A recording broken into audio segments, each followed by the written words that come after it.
ગોધરા નગરપાલિકાના ચીફ ઓફિસરને પાલિકાના સભ્યએ ગટરની સફાઈની કામગીરીને લઈને ખખડાવી નાખ્યા હતા।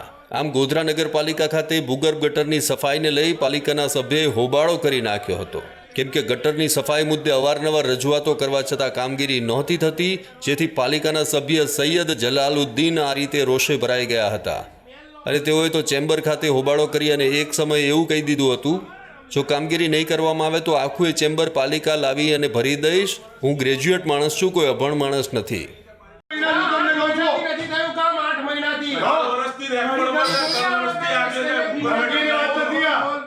સાહેબ 3 વર્ષથી ભૂગર્ભ ગટર લાઈન તમારા ઘરના આગળ આંગણામાં આવો તો તમને ખબર પડે કે કેવી રીતે થાય છે।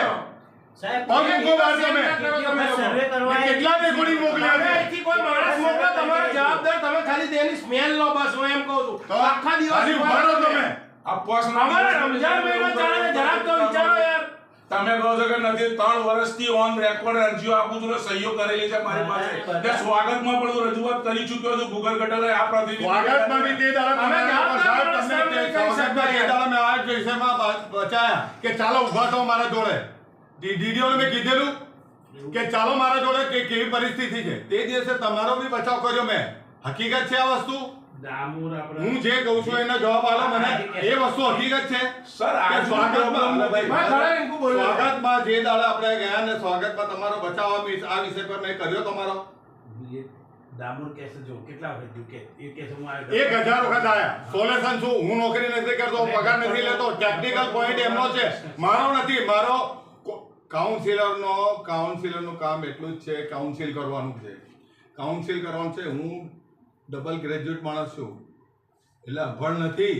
એટલે મને તમે કઈ રીતે આ માણસ કેવી રીતે સમજાવશે એ ટેકનિકલ પોઈન્ટ એમનો છે, મારો વિષય નથી। આ મેં કમ્પ્લેન કરી થાકી ગયો। રમજાન પહેલા મેં કીધું આ કે છે અગ્રવાલને બોલાય, તમે બોલાવો અગ્રવાલને। એક લિમિટ હોય દામોર સાહેબ, એક લિમિટ હોય બરોબર એક માણસની લિમિટ હોય। મર્યાદા બહાર જતા પછી આખું ચેમ્બર ભરી દઈશ, 22 આખું ચેમ્બર લઈને અહીંયા ભરી દઈશ, એમાં કોઈ શંકા નથી। પણ સાहब मैं विचार करके रमजान के लिए ना लाया, ये गंदगी કોઈ શંકાની સ્થાન નથી। આખું ચેમ્બર ના ભર દો તો 10 નંબરનો કાઉન્સિલર નહીં હું।